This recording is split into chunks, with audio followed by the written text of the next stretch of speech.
welcome back to Cinematic Sarcastic, a podcast that talks all things movies and television.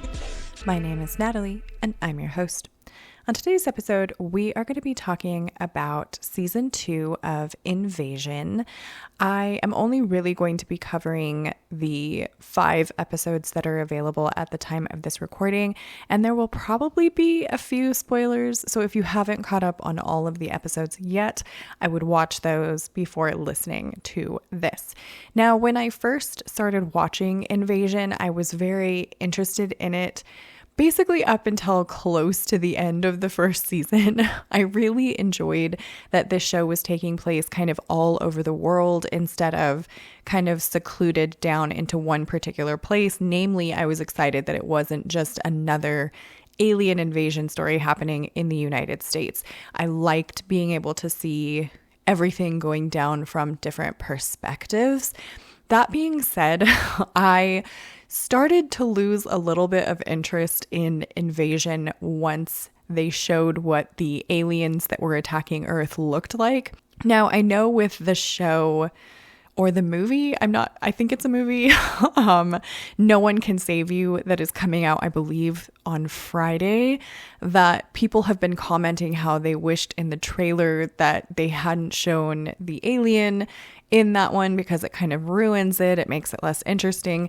And for me, I'm exactly the opposite. I think if the television show Invasion had shown at the beginning what the aliens looked like, I probably would have dipped. I more than likely never would have started watching it because they just kind of look like, to me, little dust bunnies, like metallic dust bunnies. Like there's nothing scary about them.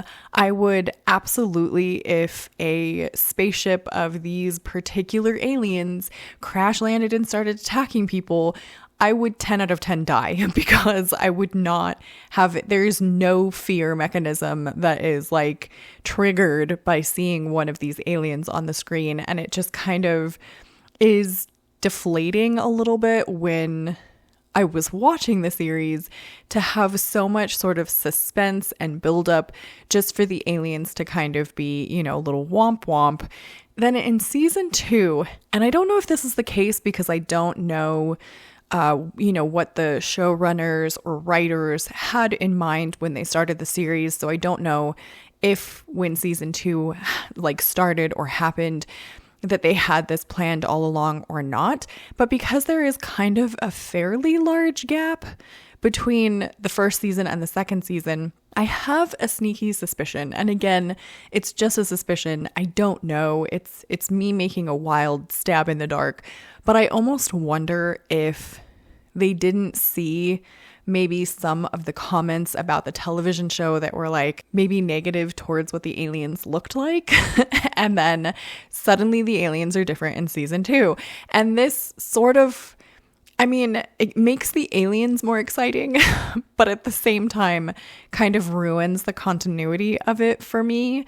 It's like, there is no explanation, and I get that they're aliens, we don't know anything about them, but there isn't really any sort of explanation as of yet in the first 5 episodes as to why they are suddenly different. It almost is like they're going into like this cocoon, like hard shell phase, and then there are these little beetle puppy aliens that poke out of them and are what they call hunter killers. And I love that they have stolen that that name really of hunter killers. But to me, they're not scary. Like, I get that people are running from them, and I get that these hunter killer aliens, this new evolution of alien, is in fact like murdering people, but they literally look like scarab beetle little puppies. Like, they kind of just they're not terrifying. Like, there is a lack of terror happening. It's just like alien blobs and little beetle bugs that are running around like killing everyone. And it actually gives you kind of a time frame of how long this has been going on. And so from the first sort of alien invasion moment to now, it's been 4 months. And we're talking 4 months of having absolutely no idea other than fire to like kill them, destroy them, fight back. We don't know what their ships look like.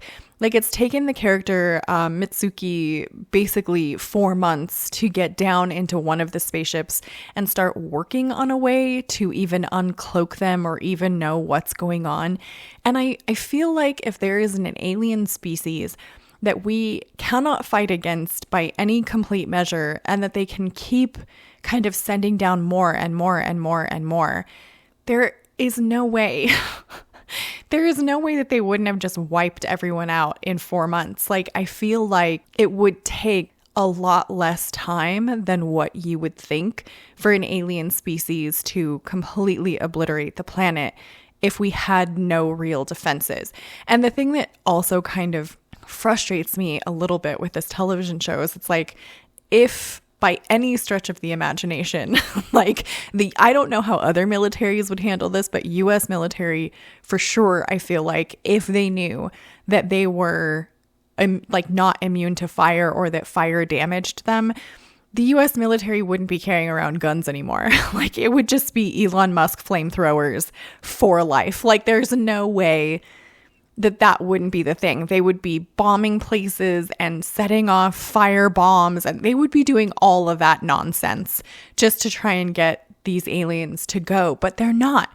The US military, the military all over the world pretty much still just has automatic weapons. Like they're not doing anything that seems like they've researched this or have any kind of intelligence going on as to what works, what doesn't, and that sort of thing. And for some strange reason, from season 1 to season 2, I feel like the whininess, does that make sense? The whininess level of every single character has like gone up 10 notches. It's like the kids are whiny now. The mom is super whiny, and the mom with the 2 kids, like the son and daughter, I feel like she was always kind of stressed out and whiny, but that's like gone up exponentially in season 2. And it just sort of seems like the good sort of story arcs and characters that they had from season 1 have degraded a little bit into season 2. Like I'm not as drawn to really any of the characters except for the group of like little British kids that are headed from England into France to rescue their friend. Like they're the only ones that kind of seem to have any intelligence level, seem to be doing the right thing, like, or at least making an attempt to do the right thing. And 5 episodes in, and I don't think that there are like a ton of episodes. I don't know if from season 1 to season 2 we have a ton more episodes, but I don't think that there were very many 10 episodes in the first season. So we're halfway through and we've really like not made any ground, like any substantial ground, other than now Mitsuki is like communicating with some alien blob, like playing at David Bowie and like holding hands and stuff, but nothing, like there's nothing, I don't know. To me, an alien invasion series is one of 2 things. It's either like a drama type thing where there's some communication level happening, or it's like a horror thriller type thing. And this one sort of is falling into both of those camps, neither one of which are particularly satisfying to me. But I don't know. I feel like if you are an alien civilization or an alien species that has mastered space travel, you are going to know how to wipe us out without blinking an eye. And these aliens just seem so dumb. And they've come down and just immediately kind of started killing people. And then at the end of like the latest episodes, at the end of episode 5, there's this like little girl that's formed out of the goo, and she's like, why are you fighting with us? Oh, I don't know, the murder maybe, like, or did someone shoot at one and they were planning to be harmless dust bunnies? I don't know. I feel like if you're planning to be harmless, you don't just immediately go into mass murder. You like try and figure out a way to communicate. I don't know. For me, the show is just not holding up to the level of the first season. And I don't know that I will keep watching this if they do like a season 3, because it's just not as attention grabbing as it was with that first season now that I'm halfway through season 2. But I don't know. You guys are going to have to let me know if I'm just being overly critical on this one. I have a tendency to do that. Let me know what you guys think if you are watching season 2 of Invasion. Subscribe if you want to join the Movie Nerd family, and I hope to see you in the next episode.